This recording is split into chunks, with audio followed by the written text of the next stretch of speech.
ဒီနေ့ပြုပြင်ပေးမယ်ပစ္စည်းကတော့အင်ကြီးစတစ်ကာရိုက်တဲ့ဆက်ဖြစ်ပါတယ်အင်ကြီးစတစ်ကာအပူပေးပြီးတော့ရိုက်တာပေါ့နော်ရုပ်လေးတွေစာလေးတွေအဲ့ဒါတွေကိုအပူပေးပြီးတော့မှသူကဖိပြီးတော့မှရိုက်တဲ့ဆက်ပေါ့နော်အဲ့ဒီဆက်လေးလာပြင်တာပထမတစ်လုံးကတော့ပြင်ပေးလိုက်တော့ကောင်းသွားတယ်ပေါ့နော်အဲ့ဒါအခုဒုတိယတစ်လုံးထပ်ပြီးတော့လာတာပေါ့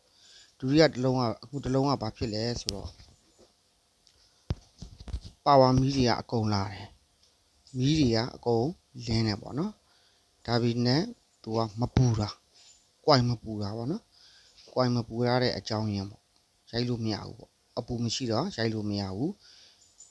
မီးတွေကတော့လင်းတယ်ပေါ့နော်တိုင်ခွက်မှာတော့မီးတွေအကုန်လာတယ်ပေါ့နော်အပူချိန်တွေရောစက္ကန့်တွေရောသူကအကုန်လာတယ်အဲ့ဒါနဲ့စစ်ဆေးကြည့်လိုက်တော့ relay ပေါ့နော် relay လေးကမကတ်တဲ့အခါကျတော့ relay ကတော့တွဲဖို့လေးကတော့ကတ်တယ်ဒါပေမဲ့အပူမီးပြန်ပြီးတော့ထွက်မပေးနိုင်ဘူးပေါ့နော်ထွက်မပေးနိုင်အဲ့ဒါလေးလဲတယ်ပြီးတော့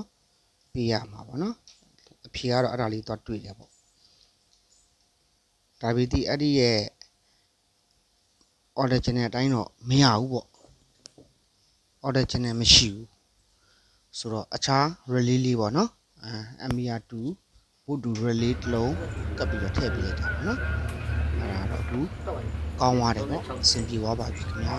ဒီနေ့ကျေးဇူးတင်ပါတယ်